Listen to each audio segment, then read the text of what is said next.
Welcome back to the deep dive. Today we are cracking open a fascinating stack of material that promises nothing less than a complete cognitive overhaul. It does. We are talking about how to rewire your brain for strategic intelligence. And it sounds so ambitious, but the sources we've looked at, they show this is, well, it's entirely achievable. Yeah. I think we often make the mistake of believing that the people who seem to just effortlessly navigate complexity. The grandmasters, the visionary CEOs, the really successful negotiators. Exactly. We think they're just inherently blessed with a higher intelligence or maybe a specific kind of education. But the material is very, very clear on this. It is. The real difference between people who struggle with day-to-day decisions and those who consistently succeed, it's not raw IQ. It's not even experience, really. Huh. It is strategic thinking. And the most important insight right at the top is that strategic thinking is a trained skill. It's not some innate gift that only a few people have. Right. The core problem, and this is kind of sobering, is that every single day we face hundreds of decisions. Oh, easily. From tiny personal choices to huge professional moves. But most of us are making those decisions with what the sources call an untrained mind. Meaning we're relying on mental shortcuts, emotional impulses. All these cognitive traps instead of, logical long-range analysis. Exactly. And this reliance on cognitive autopilot, it leads to this slow accumulation of, well, suboptimal decisions. So you take the small, immediate reward, but you miss the massive long-term opportunity. Or you focus on fixing a symptom instead of the real cause. And these poor outcomes, they just compound over time, leading to that feeling of being overwhelmed or always feeling like you're one step behind. So what we're exploring today is the science of how the brain can be actively trained, or as you said, rewired, to approach problems with the foresight of someone who sees 20 moves ahead. Yep. So if you've ever felt like you were perpetually playing mental checkers while the world around you is operating on the level of chess, our mission today is to get you out of that reactive state. We're basically handing you the strategic toolkit. Yeah. The tools to become not just smarter in a traditional sense, but fundamentally more analytical, more strategic, and at the end of the day, more effective in every area of your life. And that transformation, it really begins with understanding the structural foundation of the strategic mind. This whole knowledge base rests on 4 essential conceptual pillars. Okay, let's define the territory first. What exactly is strategic intelligence? Fundamentally, it's the ability to just cut through all the noise, to see these non-obvious patterns where other people just see chaos. And then to anticipate future outcomes and position yourself, well, advantageously based on those predictions. And it's that crucial trained skill we talked about. It's what separates a tactician from a true strategist.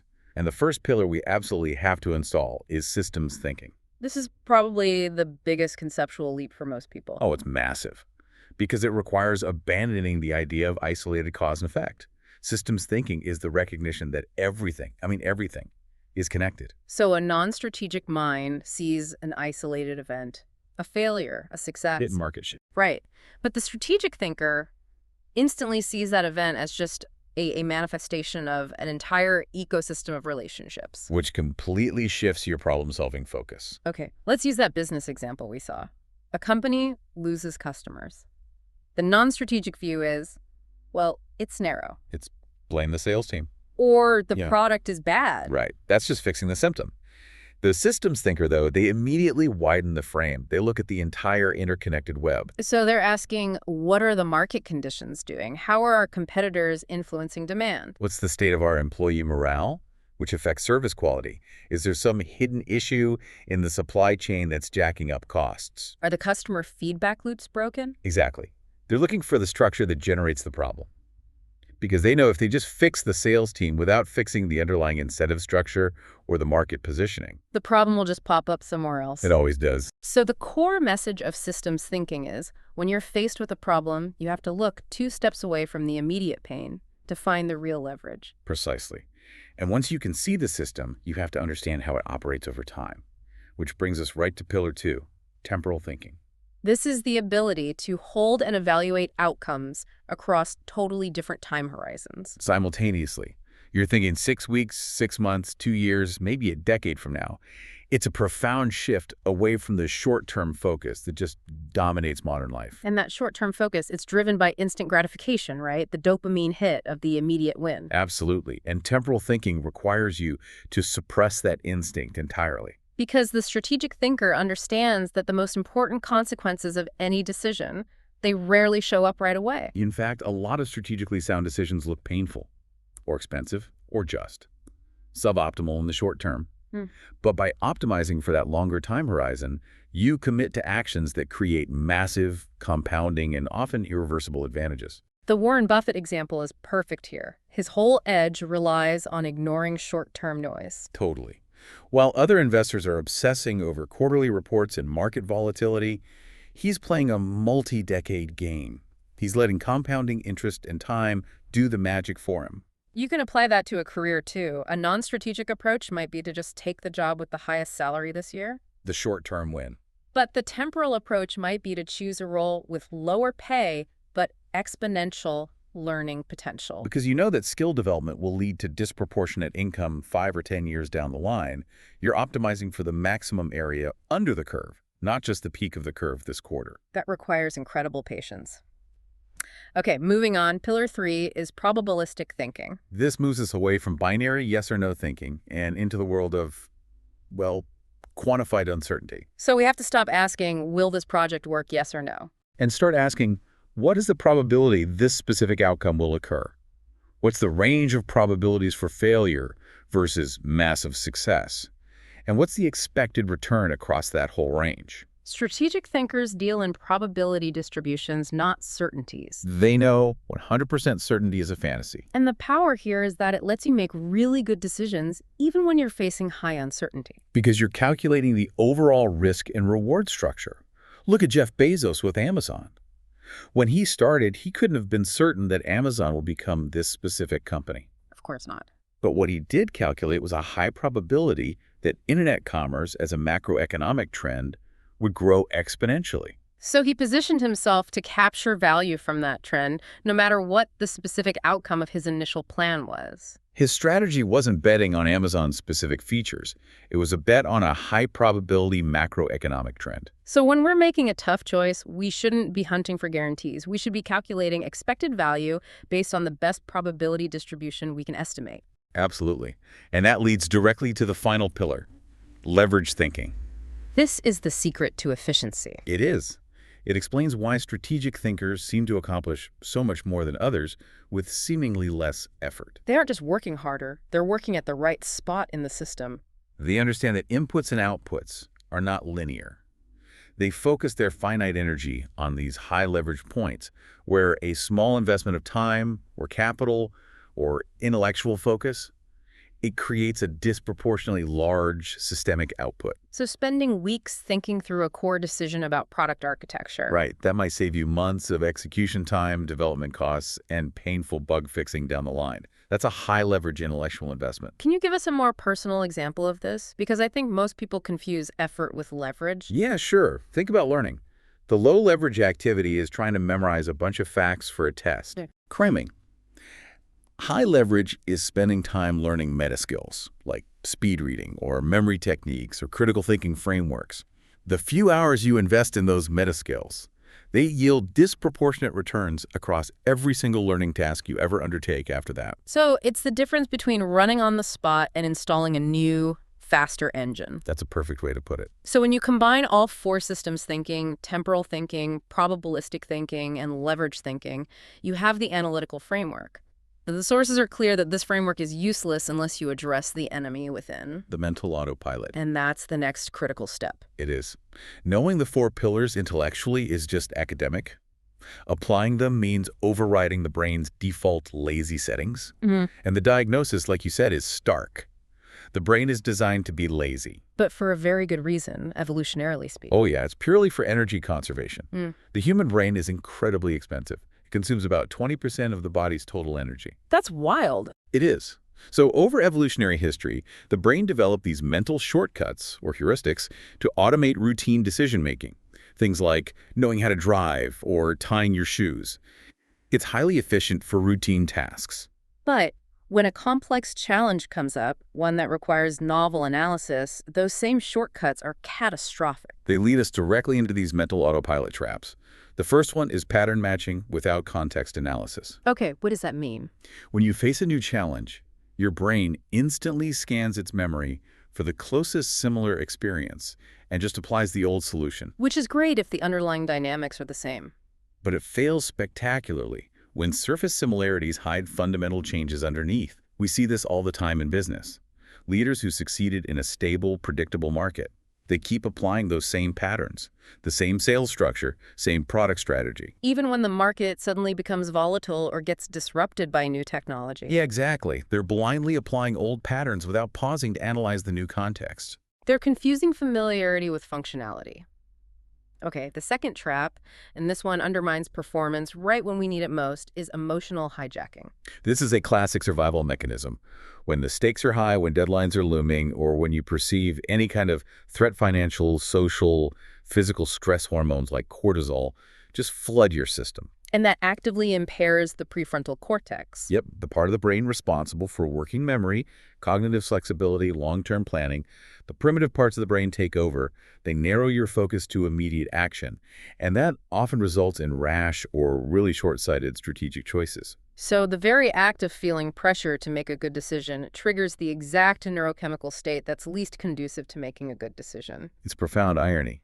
And it's why managing your emotional state is fundamentally a strategic performance strategy. All right, the third major trap, cognitive conservatism. The brain's deep-seated bias toward the familiar. Yes. New approaches require a ton of cognitive energy, and they feel inherently risky because the outcome is unknown. And familiar approaches feel safe, even when they are demonstrably suboptimal or actively failing.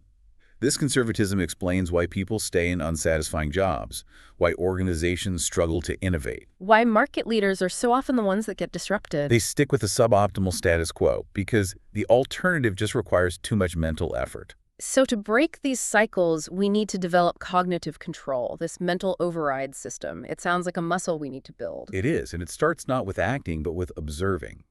Metacognitive awareness is the foundation. Becoming conscious of how you think. Yes. Most people just have thoughts.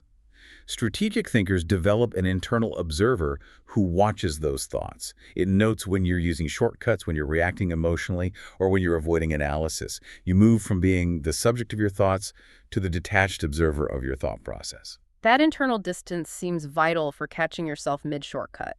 And paired with that awareness is a necessary dose of intellectual humility. This is so powerful. It's the recognition that your initial understanding of any complex situation is probably flawed, or incomplete, or just plain wrong. The average person has this high degree of overconfidence and seeks out information to confirm their first impression. The strategic thinker flips that. They assume their first idea is just a starting point, not a conclusion. And they actively look for evidence that contradicts their initial assessment. So changing your mind is a sign of intellectual strength, not a failure of conviction. Exactly. You're attached to finding the best solution, not to being right. Once you have that metacognitive awareness and humility, you can start applying specific, actionable techniques, the cognitive debiasing methods. Okay, let's start with the personal alert systems, trigger recognition systems. You need to set mental alarms for situations where your autopilot is likely to kick in.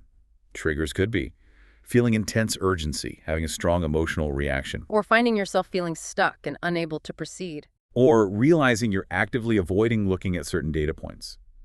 When that alarm sounds, you are forced into deliberate conscious thinking. Okay, next up is the outside view method. This helps break that narrative that my situation is unique. It's incredibly effective for fighting the planning fallacy, which we'll get to. Instead of diving into all the specific, idiosyncratic details of your unique problem, you just step back and ask, what typically happens in situations that share the same characteristics as mine? So you're forced to consider base rates, statistical patterns. It grounds your expectations in the empirical reality of similar projects, not in your specific optimistic scenario. I love this next one, the counterintuitive approach of prospective hindsight, the pre-mortem. Yes. So instead of planning for success, you assume catastrophic failure. You imagine your plan has already failed spectacularly 6 months from now. Then you ask everyone involved, or just yourself, to write down all the specific reasons why that failure happened. It's so good at activating a different part of the brain. It is. It forces you to look for potential vulnerabilities, structural weaknesses, and blind spots that are just invisible during normal optimistic planning sessions. Yeah, that is a powerful tool. But let me ask a critical question here. If emotional hijacking is such a risk, doesn't imagining spectacular failure actually trigger anxiety and stress hormones? Couldn't that make the team or the individual more risk-averse than they need to be? That's a really astute point. And the answer lies in the framing and the timing. Okay. The premortem has to be conducted as a detached intellectual exercise. It's a puzzle of hypothetical failure, not an emotional reflection on actual risk. You're using the process to generate a list of risks, which you can then analyze and mitigate. You're not trying to generate fear. So once the risks are listed, you go back to calculating expected value. Exactly. The goal is clarity, not caution for its own sake. It's about being aware of the cliff edge so you can walk near it safely if the reward is worth it, rather than just walking blunt. That reframing is key. Okay, finally, we need two tools for challenging our own certainties: intellectual empathy and temporal distancing. Intellectual empathy is vital for sophisticated analysis. It means genuinely seeking to understand the logic and the evidence supporting perspectives that are different from your own. And suppressing that knee-jerk tendency to just judge them as wrong or inferior. Exactly. By understanding the full landscape of reasonable positions, you make your own analysis more robust. And temporal distancing helps manage the emotional heat. Right. When you're overwhelmed by an immediate situation, you force a cognitive shift by asking, how will I feel about this in 10 years? Or how would a detached observer from a different culture view this problem? And that just shifts your focus away from the high-intensity immediate context. It reduces the emotional charge and helps restore your analytical balance. It's not about eliminating feelings. It's about preventing feelings from becoming the primary driver of your strategy. Our journey continues with the uncomfortable truth that even with all this awareness, the brain still systematically deceives us. Yeah. We're talking about cognitive biases.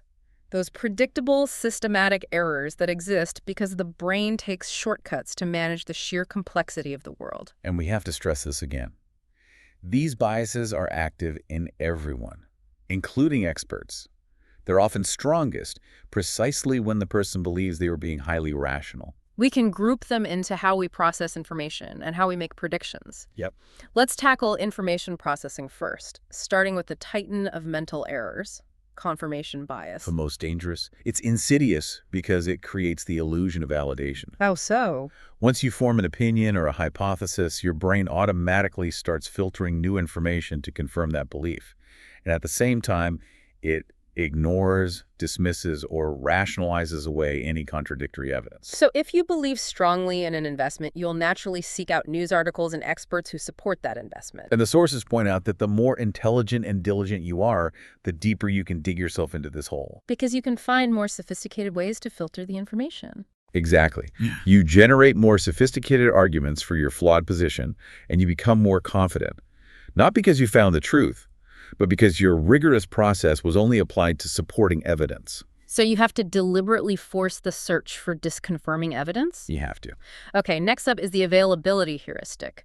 This one distorts our risk assessment. It does. This is judging the likelihood of an event based on how easily and vividly you can recall examples of it. So events that are dramatic, highly memorable, or all over the media. Plane crashes, lottery wins, spectacular corporate fraud. We systematically overestimate the risk or probability of those things happening. Because they're highly available in our memory. Meanwhile, the mundane but statistically common dangers, heart disease, car accidents, the gradual erosion of your wealth, are underestimated. This is so vital for strategy. It means you could waste time and resources mitigating risks that are vivid but low probability. Why you neglect the pervasive, slow-moving threats that are statistically certain to occur. A great example is people buying lottery tickets after seeing one huge winner on the news. Right.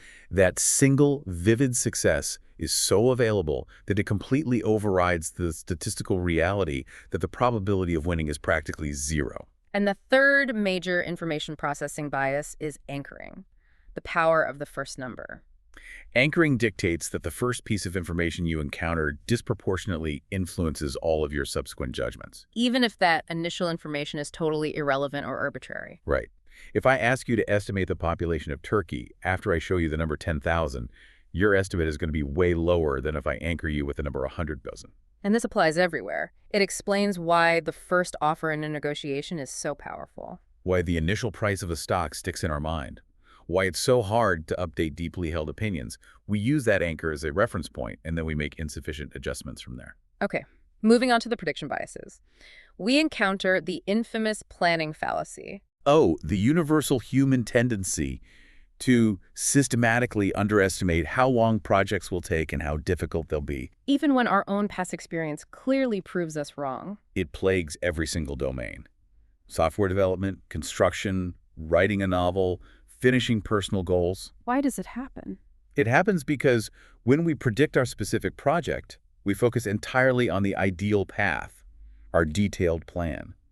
And we completely ignore the historical data of the reference class. The thousands of similar projects that have statistically proven that delays and roadblocks are the norm. We treat our project as unique and somehow exempt from the general rules of reality. Then there's overconfidence bias. We just overestimate the accuracy of our own judgments. And this is strategically dangerous because it leads to underpreparation.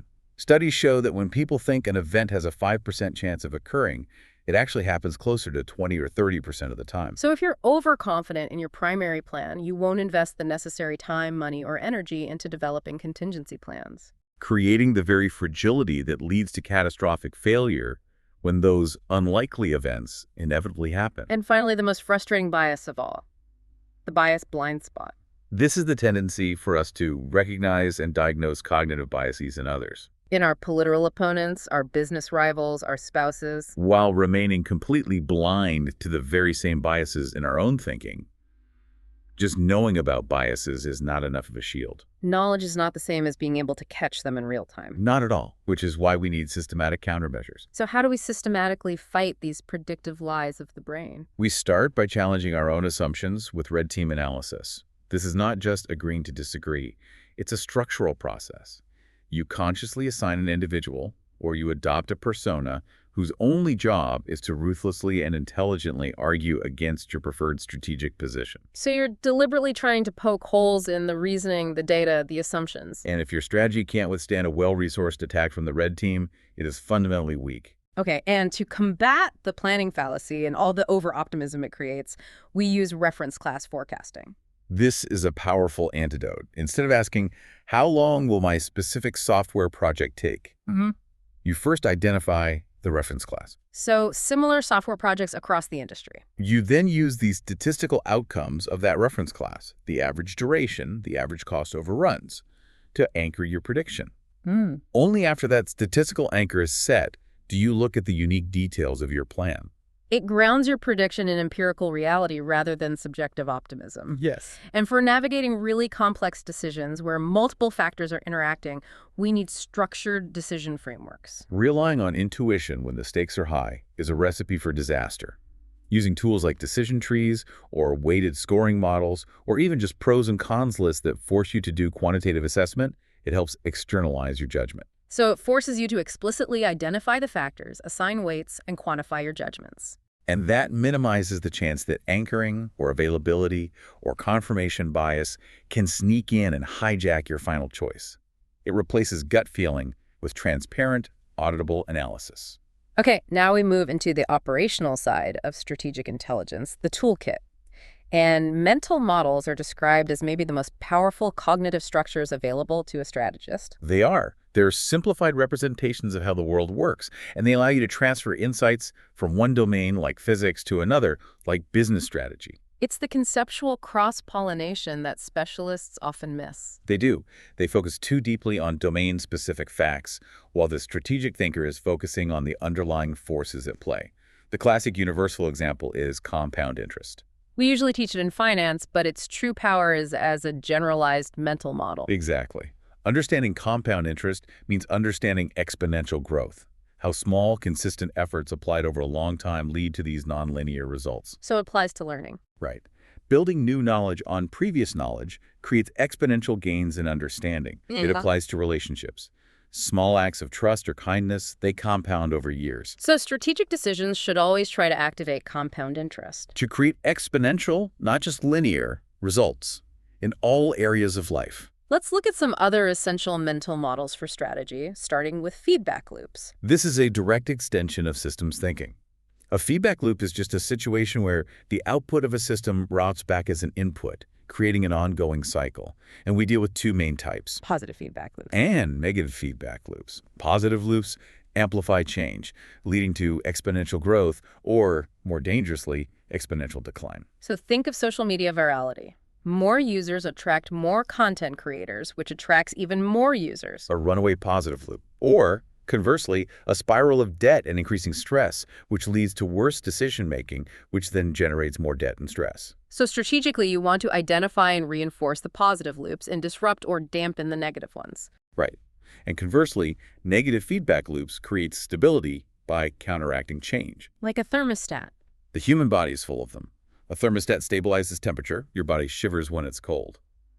When you see stability in a system, a negative loop is at work. So strategic thinkers can diagnose why problems persist despite all their effort. Usually it means their intervention isn't strong enough to overcome the entrenched negative feedback loop that's keeping the system locked into its current state. Okay, next is optionality, a concept that minimizes downside risk while maximizing upside potential.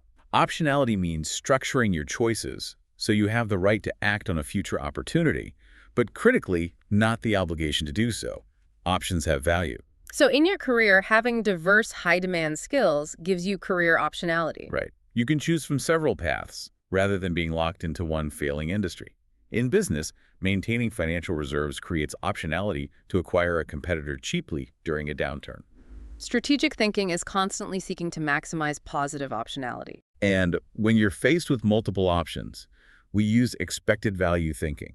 A quantitative tool. Right. For every decision under uncertainty, you multiply the value of each potential outcome by its estimated probability. This lets you guide your choices based on the total calculated upside and downside risk. So a choice with a 10% chance of massive success but a 90% chance of a low-cost failure might have a higher expected value. Than an option with a 99% chance of a small success. Expected value forces you to value probability correctly. And finally, for understanding human behavior, we look at incentives. This model is so critical for understanding systems. People respond to incentives, not necessarily to what you say they should value, but what is actually rewarded and punished in their environment. So if a company claims it values long-term strategy but only rewards employees based on quarterly performance, Employees will act quarterly, every time. To understand behavior, you have to look at the incentive structure, not the mission statement. all these models are incredibly powerful for framing reality, but the sources identify first principles thinking as the true conceptual breakthrough for innovation. This is the highest level of strategic thought. Most people use analogical thinking, What does this remind me of? How have other people solved this? which is sufficient, but it keeps you trapped in conventional, inherited solutions. First principles thinking moves past analogy entirely. It requires you to break problems down to their absolute, fundamental components and build entirely new solutions from basic truths. This is where we have to talk about the famous Elon Musk SpaceX example. We do. Instead of accepting the conventional wisdom that rockets are inherently expensive, Musk refused the analogy. He asked the fundamental questions. What are the constituent materials? Steel, aluminum, carbon fiber, how much do the raw materials cost on the commodities market? And it was revealed that the raw materials cost about 2% of the conventional launch price. So that immediately exposed the cost as being due to design assumptions and business models? Specifically, the assumption that rockets must be expendable. It wasn't a physical necessity. And reasoning from those first principles materials, energy, time led directly to the breakthrough of reusable rockets. Because the constraint was conventional, not foundational.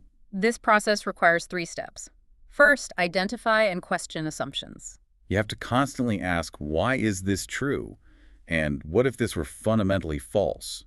For every single constraint you encounter, you have to distinguish between the laws of physics and the arbitrary human conventions that define your current reality. Step 2 is break down problems. Decompose the challenge into the most fundamental, irreducible elements: mass, volume, energy, relationships, principles. Like with traffic congestion, analogical thinking says build more roads. But first principles analysis breaks it down.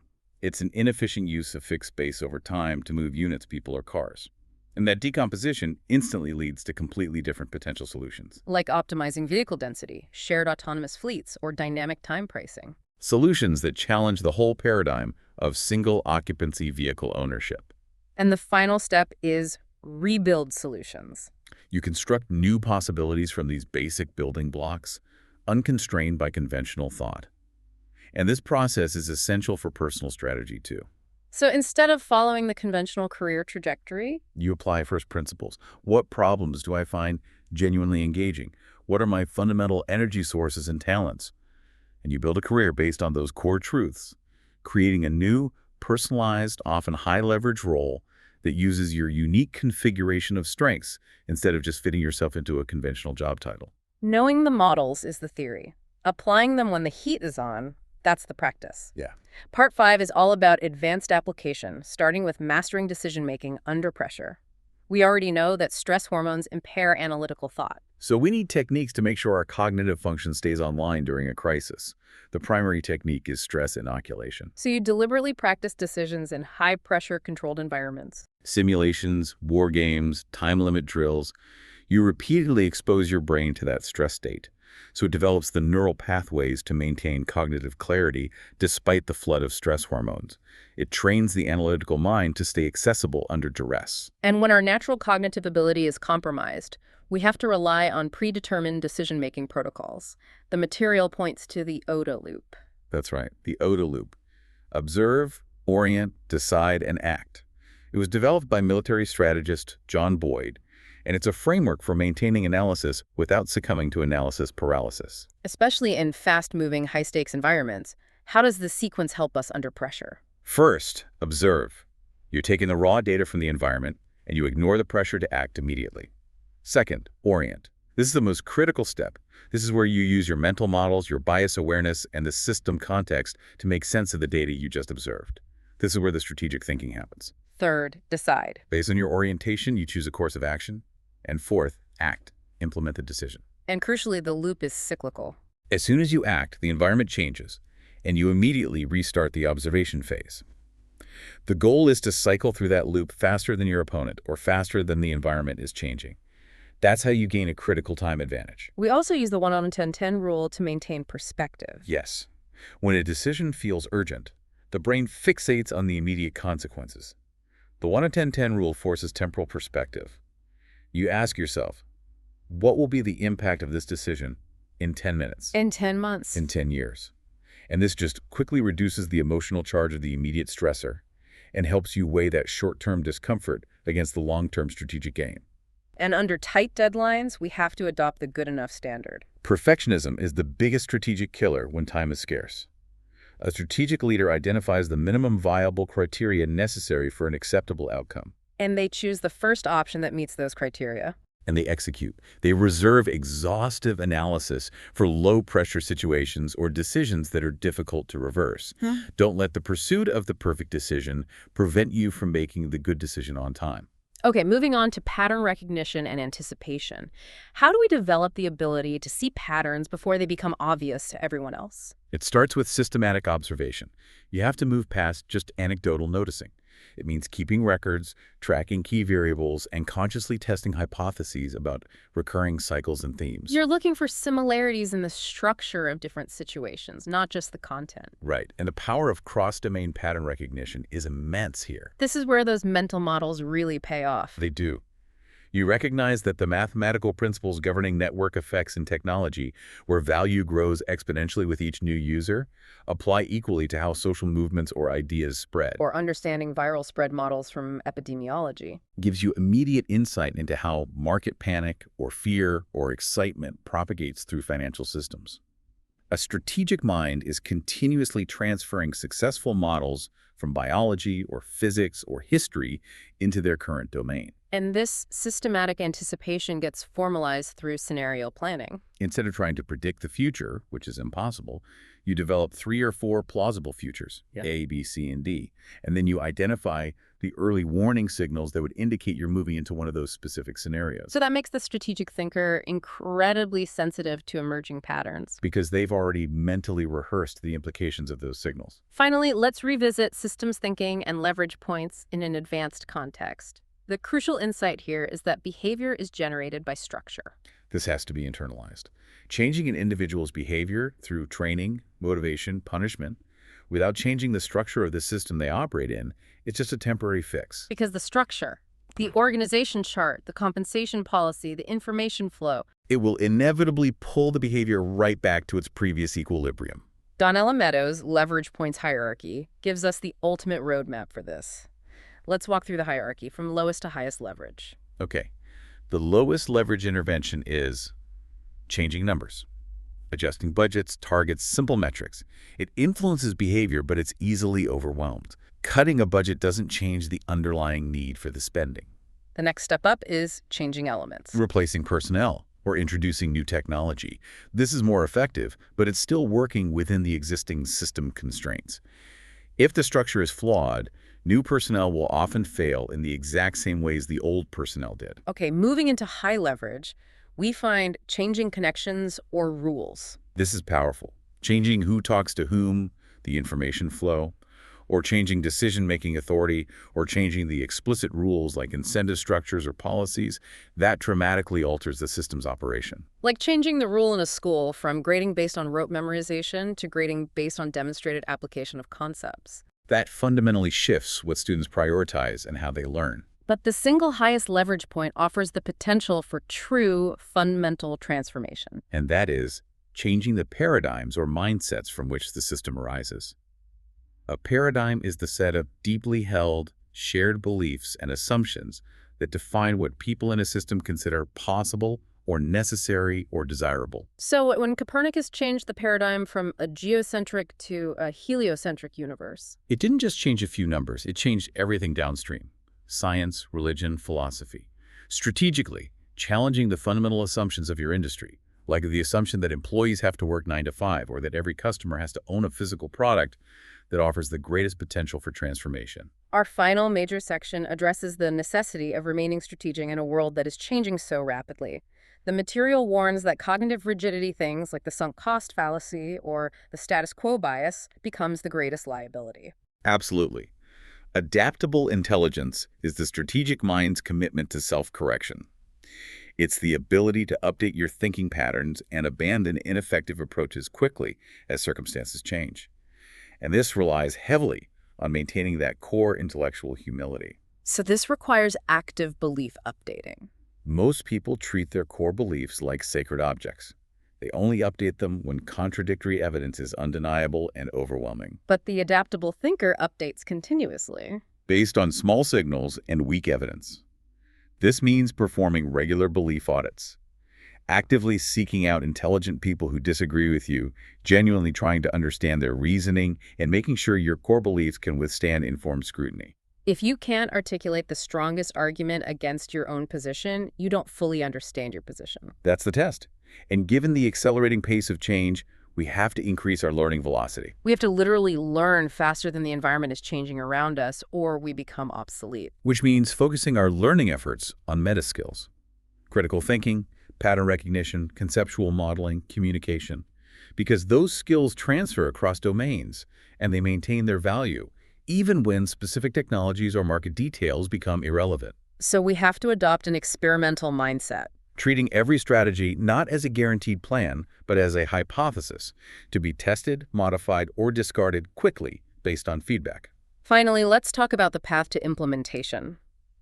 Strategic thinking requires overriding those deeply entrenched, lazy defaults. The key is deliberate practice. This is where theory meets reality.